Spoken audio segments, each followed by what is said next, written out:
All right, my name is Anna Wigtill, and I'm the RIS Research Specialist, so I am in the reference department. I work mostly evenings at the link reference desk and the Ask Us desk, and I'm going to be talking about knowing when and where to refer people if you can't answer their questions. So first of all, we talk here at the library about Think Yes customer service. You can almost always refer patrons to another source, even if you can't answer their question yourself. We don't want to be telling people, no, I can't help you. What you do want to be saying is, let me find someone else who can help you. Refer them to a service point that can help them with their needs. You might need to ask the patron additional questions to clarify their needs.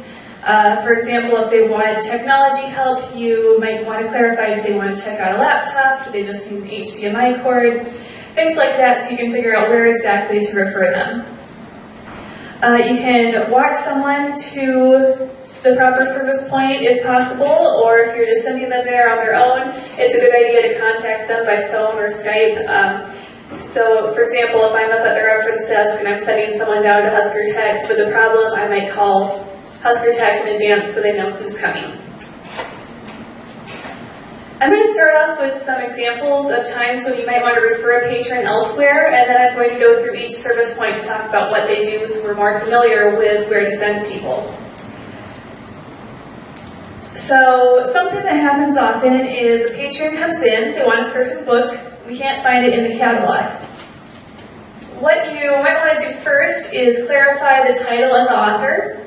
I know this past spring semester I was talking to a student and they thought they knew the title of the book, but they didn't have the words quite right. I thought it was a science book, it was actually a philosophy book, and a Google search helped me figure out the proper title, because it sounded similar to what they thought the title was. So if the catalog can't find it, you might want to double check on Google or Amazon to figure out the correct author and title, and then search the catalog again. If it still doesn't look like we have the book, you can suggest requesting it through interlibrary loan. Walk them through the process if necessary. Or if they want it right away, check and see if it's available at the public library, or check WorldCat to see if it's available elsewhere nearby. Another example is maybe they want to look at old issues of the Lincoln Journal-Star. If you're not sure if we have it, you might look it up in the catalog and see our holdings. We only have recent print copies, and we only have a few years online. But the catalog also shows that the Nebraska Historical Society has older issues. So you want to let the patron know that and offer to write down the hours and contact information for the Nebraska Historical Society so they already have that in hand and don't have to look it up on their own.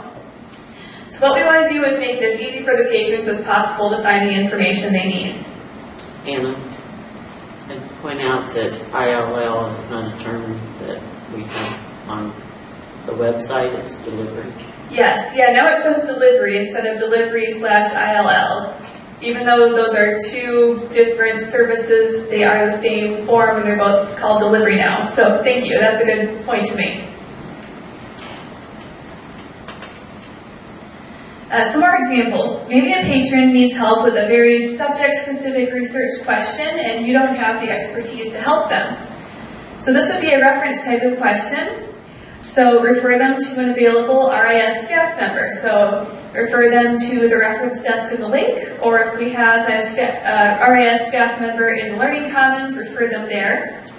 If no one is available, perhaps it's late evening or a weekend, you can show them the LibGuides on our website so they can find online resources for their subject, or show them a list of subject specialist librarians so they know who to contact during business hours. Maybe a student wants to check out a laptop on a weekend when Husker Tech isn't there. There isn't a whole lot you can do, but again, you want to give the patron the best information possible, so let them know when Husker Tech will be next available, and you could suggest using a library desktop computer in the meantime if they need a computer immediately.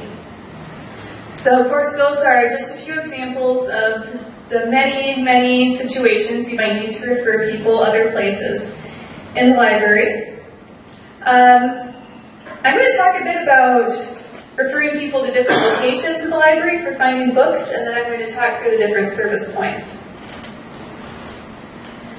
So in Love Library, there are a lot of different places that books can be. If someone comes up to you and wants to know where a book is, often they already have the call number written down. You always want to look that up in the catalog to make sure you know where to send them, because that book could really be anywhere. First, you want to make sure that the book is available and hasn't been checked out or missing. If it's checked out or missing, suggest using the delivery form to request it. If the book is available, it could be any of these places and more. So it could be, if it just says love, you can check to see what floor and if the north or south side it's on. It could be in the reference section in the link. It could be in visual arts in the link. It could be in the curriculum collection, special collections, new books, the commons. So if you're not familiar with all those locations, please familiarize yourself with them so you can give people directions when they're looking for books. All right, hopefully this information is up to date. If anyone has any corrections, please let me know. So the Ask Us desk on the first floor of Love South is operated by User Services. They are available whenever Love Library is open. They can check in and check out items. If anyone has questions about fines or fees, you can send them there. They give people library cards. They handle delivery and interlibrary loan. All the course reserves at Love Library are there, and they also handle lost and found items. The Reference and Information Services desk on the second floor of the link is open at staff most of the time the library is open. Noon to midnight Sunday, 8 to midnight Monday, Thursday, 8 to 8 Friday, and 9 to 5 Saturday. They can assist with research questions, finding books and articles on a subject, help you search library databases, and citation and plagiarism questions. Media Services, which is right next to the RIS desk, they are open similar hours. As you can see there, noon to 12:45 Sunday, 8 to midnight Monday through Thursday, 8 to 7:45 Friday, and 9 to 4:45 Saturday. They handle checking in and checking out multimedia equipment such as cameras, tripods, voice recorders, etc. They can also check in and check out books and DVDs. If someone needs to check something out, they don't have to go to the first floor. Media Services can take care of it for them. They also have computers with specialized audiovisual software they can log patrons onto, and they also have the large scanner and the vocal booth where people can record music or spoken word things. The Learning Commons is the only area of the library open 24/7. When the rest of the library is closed, UNL students have to use their N card to get into the library. We also check in and check out items there. We can help students reserve study rooms. There are a lot of study rooms in the Learning Commons. We also handle lost and found on that side, although eventually we bring the items over to the User Services desk. We have a lot of odds and ends to help people out with the study rooms. We have earplugs if it's noisy. We have markers and erasers for the study rooms. Office supplies like a hole punch and stapler. And we also do 2-hour checkouts of a box of cords and adapters that can be used in the study rooms. Husker Tech is also in the Learning Commons. They're there 8 to 8, Monday through Friday. They check out a variety of items. Depending on the item, it's 3 days or 4-hour checkout, I believe. They check out laptops, HDMI cords, phone chargers, headphones, and probably some more things I don't know about. And they can assist with technology troubleshooting. So if someone is having trouble connecting to the Wi-Fi, or trouble printing, or trouble using the one-button studio, they can help them out. But there are things that I think we should all be able to do, or most of us should be able to do. For example, directional questions. If you don't know where to send someone, you can ask someone else or look it up. The Learning Commons, User Services, and Media Services desks, as I said earlier, can all check in and check out items, so you shouldn't ever have to send someone far to check out items. We should all know about printing or be learning about how to print with the new ink kiosks. And as I mentioned before, we should all be able to check the availability and location of the book in the catalog and send people to the correct location. So I know it's a lot of information, but it's something we can all work on learning more of over the fall semester. And if you have any questions, let me know. I'm now going to talk about the Live Answers Analytics form. So if you're working on Service Point, we want to keep statistics of the questions that were being asked so we can better serve our patrons. The login for that is unl.liveanswers.com.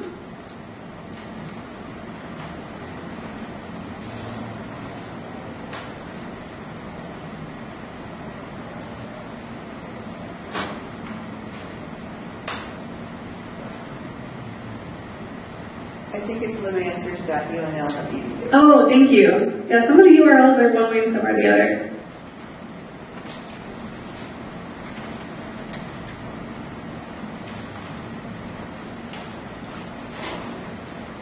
Okay, the correct one is liveanswers.unl.edu. Thank you.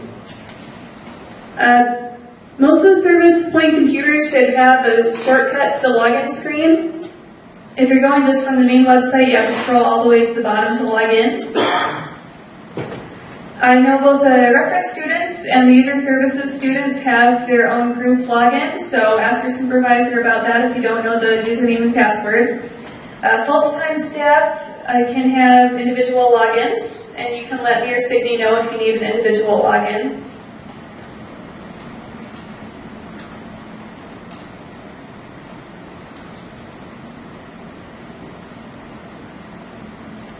So to keep track of statistics, you will go to stats, this looks different than I usually see it, Ref Analytics, and then add transaction, and you want to make sure you are in the right service point. So if you're in the link, it's reference statistics. If you're on the first floor south, it is user services. And if you're in the Learning Commons, it's Learning Commons. And each has a slightly different list of what we're keeping track of. And it also normally looks different than this. I think it must be the screen size. For example, in Learning Commons, if someone asks you a directional question, you would click directional. If you're referring them elsewhere, you can choose one of these, otherwise leave it blank. And this is optional, but I would strongly encourage people to type a short description of the question they're asked, just so we can keep track of the types of questions people are asking. For example, I could say restroom or interlibrary loan or printing, whatever they're asking for directions to. If you're not sure which one to use, it's probably going to be directional. The rest are pretty self-explanatory. And then Learning Commons is the one I'm most familiar with. The user services, they have their 3 doors they staff, so you'll want to select your location. They have a different list of question types, and they also have a time period in there. And then reference also has a longer list of things: location, question type, how it was received, and where referred to. And all of these, you have the option to do a description of the question. One important thing to note is that in the Learning Commons, we are not keeping track of check-in and check-out. So if you check in or check out an item, just don't record it here. All right, any questions?